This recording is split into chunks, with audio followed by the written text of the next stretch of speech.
बहस हो रही है छात्रों के मार्च पे, बहस हो रही है छात्रों के लाठीचार्ज पे, और मल्लिकार्जुन खड़गे बात करने लगे मनुस्मृति कि मनुस्मृति में लिखा है कि एक शूद्र के साथ ऐसा हो तो अगर वो वेद सुने तो उसके कान में शीशा भर दिया जाए, उच्चारण करने पे जीभ काट ली जाए और मंत्र धारण करने पे शरीर काट दिया जाए।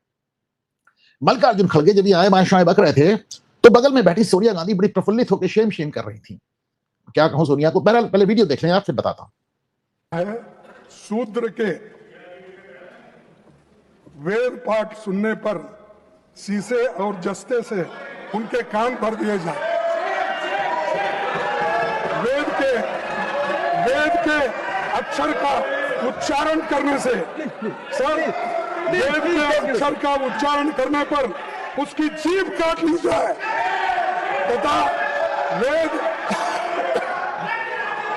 वेद मंत्र धारण करने पर उसका शरीर काट डाला जाए। इसमें लिखा हुआ है, इसमें लिखा हुआ है। Mallikarjun Kharge ji, Manusmriti has to do with this bill anything? No, whether this Manusmriti is having anything to do with this bill? RSS syllabus. This is CP Radhakrishnan साहब जो कि राज्यसभा के सभापति हैं और वाइस प्रेसिडेंट हैं, उन्होंने पूछा भी कि खड़गे साहब किस बात को कहां ले आए भाई, आपका क्या मतलब है, आप यहां बैठ के छात्रों के लिए बहस करने आए हैं कि आप मनुस्मृति पढ़ने लगे। पर उनको मनुस्मृति पढ़नी थी और वो भी वो मनुस्मृति पढ़नी थी जो कहीं है ही नहीं। तो जाहिर सी बात है उसमें जेपी नड्डा साहब ने खड़े होकर कहा कि आप संसद में जो कुछ कहते हैं उसको ऑथेंटिकेट करना पड़ता है, उसको साबित करना पड़ता है। आप जो कुछ भी कह रहे हैं आप उसे साबित कीजिए, वो किताब दिखाइए जहां ऐसा लिखा है। और उसके बाद सुधांशु त्रिवेदी ने जवाब दिया। हकीकत ये कोई जवाब किताब मल्लिकार्जुन खड़गे के पास थी नहीं। सुधांशु त्रिवेदी ने इसमें सर विलियम जोन्स का हवाला दिया। विलियम जोन्स को उन्होंने कहा कलकत्ता हाईकोर्ट के जज। हालांकि देखिए ये बात जब है 1794 की, तब तक कलकत्ता हाईकोर्ट बना ही नहीं था। उस समय Supreme Court of Judicature at Fort Williams था इन कोलकाता। ये तो कलकत्ता का एक तरह से सुप्रीम कोर्ट हुआ, मतलब कलकत्ता हाईकोर्ट ही था पर उसका नाम एक अलग था। तो जो जज साहब थे इन्होंने 3 बड़ी बड़ी किताबों का अनुवाद किया था। एक तो वो कालिदास की अभिज्ञान शाकुंतलम, दूसरे इसकी क्या नाम है जयदेव की गीत गोविंद। अच्छा, गीत गोविंद का भी बड़ा, मैंने जब बहुत पहले गीत गोविंद पढ़ी थी, 1000 साल पुरानी किताब है, तो पहले जो किताबें होती थी, जो पोइट्री होती थी, उसमें बड़ा मेटाफर्स होते थे, उसको आप एज इट इज पकड़ के, गीत गोविंद का भी लोगों ने बड़ा दुरुपयोग किया। चलिए, पर उसके ऊपर बाद में बात करेंगे। और तीसरी किताब जो सर विलियम जोन्स ने ट्रांसलेट की थी वो तो मनुस्मृति। ट्रांसलेट किया क्यों था ये समझ लीजिए। अंग्रेज जब भारत में आए तो उनको समझ में ये 1794 की बात है, उनको लगा कि भारतीयों पे राज कैसे किया जाए, तो भारतीयों का अपना भी कोई कानून है, तो मनुस्मृति ढूंढी गई। आज भी तमाम लोग कहते हैं कि सब हमारे यहाँ किसी एक किताब से राज चला भी नहीं। यज्ञवल्क्य की स्मृति है, नारद स्मृति है, कितनी स्मृतियां हैं, लेकिन विलियम जोन्स ने मनुस्मृति ढूंढी और इसकी वजह से मनुस्मृति को ही आधिकारिक मान लिया गया। हकीकत यह, जैसा कि आज सुधांशु त्रिवेदी ने कहा, कि विलियम जोन्स के ट्रांसलेशन के पहले की मनुस्मृति मिलती ही नहीं, वो किताब नहीं मिलती जिससे उन्होंने ट्रांसलेट किया। तो ये कैसे पता चले कि सही किया कि गलत किया। अब मैक्स मुलर जो है, उन्होंने वेदों का ट्रांसलेशन कर दिया। आज तक सब लोग कहते हैं बकवास ट्रांसलेशन किया, लेकिन अंबेडकर ने तो वेदों के बारे में जो कुछ लिखा है मैक्स मुलर को पढ़ के लिखा है। अंबेडकर कहते हैं कि साहब हमको संस्कृत नहीं आती, हमने मैक्स मुलर को पढ़ के लिखा। मैक्स मुलर ने संस्कृत में एक एक शब्द के 20-20 शब्द अर्थ निकलते हैं। मैक्स मुलर एक पादरी था, उसको यहाँ पे कन्वर्जन करना था, उसने अपने हिसाब से लिखा, उसने अपनी चिट्ठी में अपने पिताजी को लिखा भी। तो ये एक बड़ी अजीब सी बात है कि जैसे रोमिला थापर है, रोमिला थापर है, इरफान हबीब है, ये मेडिवल हिस्ट्री लिखते हैं। मेडिवल हिस्ट्री या पर्शियन में है और ये एंशिएंट हिस्ट्री लिखते हैं, वो संस्कृत में है। दोनों को ना संस्कृत आती है ना पर्शियन आती है, दोनों लिख के बैठ गए। कमाल की बात है, आप फ्रांस का इतिहास दिख रहे हैं, आपको फ्रेंच नहीं आती, इस तरह।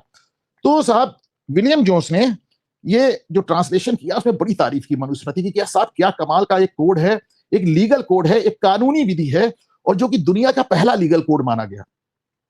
तो उन्होंने साहब बड़ी तारीफ की। अंबेडकर के अपने विचार हैं उसमें, हालांकि अंबेडकर जो कहते हैं उस पर भी आते हैं, पर उसके पहले समझ लीजिए कि राजस्थान हाईकोर्ट में आज भी आप देखिए महर्षि मनु की, महाराजा मनु की मूर्ति लगी हुई है, क्योंकि ये दुनिया का पहला लीगल कोड, पहला कॉन्स्टिट्यूशन माना जाता है। अच्छा, अंबेडकर ने साफ साफ एक बात कहा, मैं आपको दिखाता हूं, मेरे पास कुछ पुस्तकें हैं। आज मैं आपको कुछ पुस्तकें दिखाने के लिए बैठा हूं। अक्सर लोग पूछते हैं कौन सी किताबें पढ़ी जाएं, तो अंबेडकर एक किताब तो लिखते हैं साहब, ओके, एक किताब तो लिखते हैं, हु वर द शूद्रास, यानी शूद्र कौन थे, अंबेडकर ने पूछा है। तो शूद्र कौन थे अंबेडकर के हिसाब से? शूद्र वो थे, वो कहते हैं कि ब्राह्मण, क्षत्रिय, वैश्य और शूद्र, ये चारों ही सवर्ण हुआ करते थे, चारों ही जनेऊ धारण किया करते थे। बाद में कुछ शूद्र राजाओं ने ब्राह्मणों पर इतना अत्याचार किया कि ब्राह्मणों ने उनका जनेऊ यानी उपनयन संस्कार करना बंद कर दिया। उपनयन संस्कार करना बंद कर दिया तो उनको शूद्र एक अलग कर दिया गया, सवर्णों से अलग कर दिया गया। दलितों की भी बात ही नहीं कर रहे हैं। दलितों के लिए जब उन्होंने कहा हु वर द शूद्रास, जब वो लिखते हैं हु वर द शूद्रास, तो उनसे पूछा गया कि अगर आप, वो कहते हैं कि जो शेड्यूल कास्ट हम जिनको कहते हैं, जिनको हम दलित कहते हैं, वो शूद्र नहीं थे। तो उनसे कहा फिर शूद्र कौन थे? तो उन्होंने फिर दूसरी किताब लिखी। उन्होंने दूसरी किताब लिखी कि दलित कौन थे, अनटचेबल कौन थे, अछूत कौन थे। और उनके साथ कांग्रेस ने क्या किया, ये दोनों किताबें पढ़ने लायक है, मजेदार है। जब ये आप पढ़ेंगे तो आपको समझ में आएगा।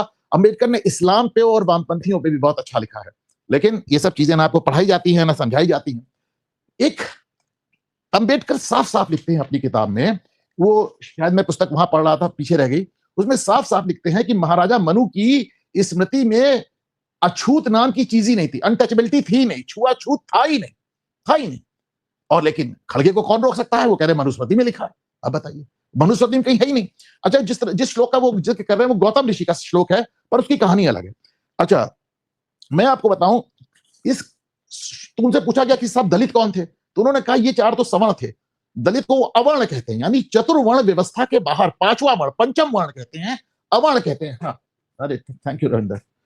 देखिए, ये रविंदर जी हैं, ये हमको चाय पिलाते हैं, ये बाहर बैठे हैं, सुन रहे होंगे हमारा वो, तो उनको लगा कि भैया किताब को गई, ये किताब ढूंढ के ले, Who were the Shudras? This was the book I was talking about. तो ये एक हमको अजीब सा, जिसे कहना चाहिए कि एक ब्रेन वॉश, जैसे नीरज अत्री की किताब है द ब्रेन वॉश रिपब्लिक, पढ़िए, गुड बुक। कितने ढेर सारे अब मिथ टूट रहे हैं। मीनाक्षी जैन की ये किताब सती, जिसमें उन्होंने सती प्रथा का पूरा भ्रम तोड़ा है। अरुण शौरी, एमिनेंट हिस्टोरियंस, कई बार मैंने आपको बताया कि जरूर पढ़ना, हर आदमी को हिंदी अंग्रेजी दोनों में उपलब्ध है।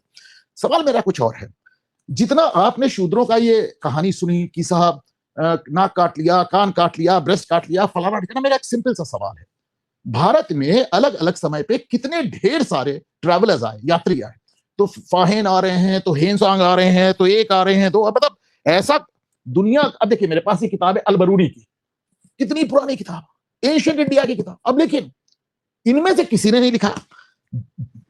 मुगल बादशाहों के साथ एक बात अच्छी थी, उन्होंने भारत की स्थिति के बारे में लगातार अपने रियल टाइम में लिखा। हुमायूं नामा, शाहजहां नामा, औरंगजेब नामा, बाबर नामा, किसी ने नहीं लिखा।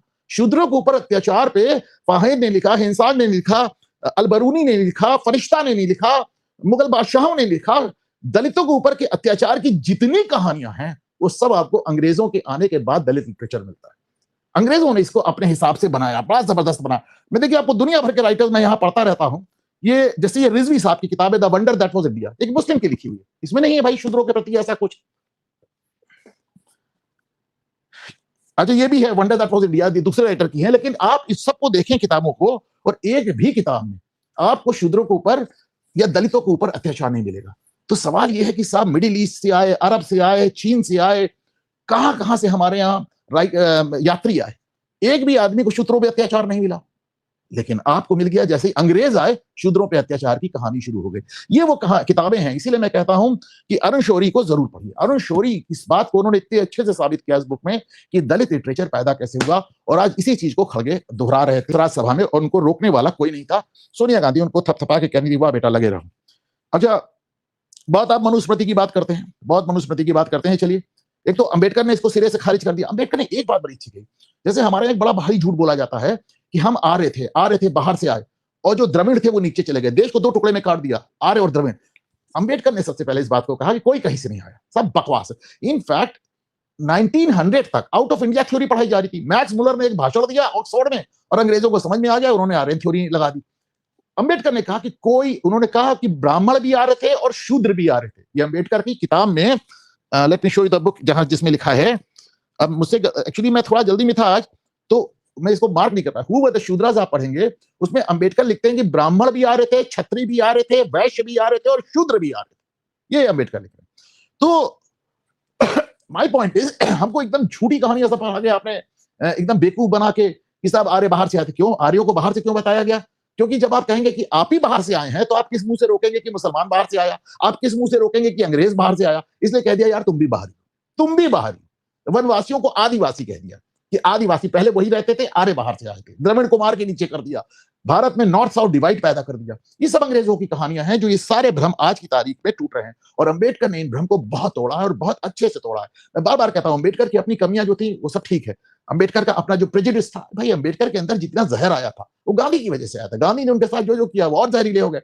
बाकी अंबेडकर ने हिंदू धर्म को गंदी से गंदी बातें लिख दी, लेकिन वो बातें भी आज जब मैं देखता हूं तो अंबेडकर की जो किताब है, पता चलता है कि अंबेडकर मर गए, उनके मरने के कितने साल बाद, 10 साल 15 साल बाद उनका कौन सा टाइपिस्ट बताया, निकाल लाया उनके नाम से, मतलब उसमें हम पहले काफी चर्चा कर चुके हैं। बट द पॉइंट इज कि अंबेडकर ने इस्लाम के बारे में लिखा, अंबेडकर ने वामपंथ के बारे में लिखा, अंबेडकर ने चारों वर्ण के बारे में लिखा, अंबेडकर ने शूद्रों के बारे में लिखा, अंबेडकर ने दलितों के बारे में लिखा।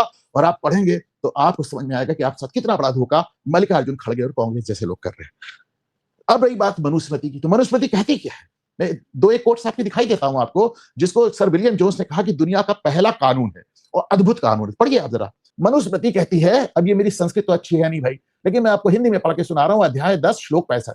शूद्र ब्राह्मण हो सकता है, ब्राह्मण शूद्र हो सकता है, क्षत्रिय और वैश्य भी अपने कर्म और आचरण के अनुसार परिवर्तन संभव है। यानी कि महाराज मनु कह रहे हैं कि जो आपका कर्म होगा वही आपका वर्ण होगा। इससे बड़ी बात और क्या कही जा सकती है? सीधे मनुस्मृति लिख रही है। इसलिए विलियम जोन्स कहते हैं कि इससे अद्भुत कानून तो संभव ही नहीं। आगे देखिए मनुस्मृति क्या कहते हैं। अब ये तो बड़ा फेमस है, जिसमें वो कहते हैं कि धर्म का नाश करने वाला स्वयं नष्ट हो जाता है और जो धर्म की रक्षा करता है धर्म उसकी रक्षा करता है। ये स्क्रीनशॉट्स मैंने गूगल से लिए, इसमें तमाम अलग अलग बातें भी, उनको मत देखिए। बेसिकली मैंने जल्दी जल्दी स्क्रीनशॉट्स लिए हैं। ये मनुस्मृति को एक और आप देखें मनुस्मृति को। अब बताइए मनुस्मृति को देखिए कितना बड़ा इसमें हम लोग को मिसलीड किया गया। मनुस्मृति कहती है जिस कुल में नारियों की पूजा और सत्कार होता है उस कुल में दिव्य गण, दिव्य भोग और उत्तम संतानें होती है। जिस कुल में नारियों की पूजा नहीं होती है वहां सब कुछ बेकार हो जाता है। लेकिन मनुस्मृति के एक दूसरे श्लोक को आप किस तरह कह के बताते हैं वो भी देख लीजिए। मनुस्मृति का एक श्लोक और है जो कहता है कि स्त्री के लिए पहले उसके पिता की ड्यूटी है, उसके पिता का धर्म है कि अपनी बेटी की रक्षा करे, उसके बाद उसके भाई उसकी रक्षा करे, उसका पति उसकी रक्षा करे और उसके बच्चे भी उसकी ओल्ड एज में रक्षा करें, जिसमें उसकी स्वतंत्रता कभी खत्म ना हो। पर उसको हमें किस तरह करके पढ़ाते हैं? उसको इस तरह करके पढ़ाते हैं कि बाल्य अवस्था में स्त्री की रक्षा पिता करता है, यौवन अवस्था में पति, वृद्धावस्था में पुत्र करता है, क्योंकि स्त्री स्वतंत्रता के योग्य ही नहीं। तो भाई आपको एक तो संस्कृत आती है, दूसरी आपकी नियत खराब है। तो इसके चलते मनुस्मृति को यह रंग दिया गया है।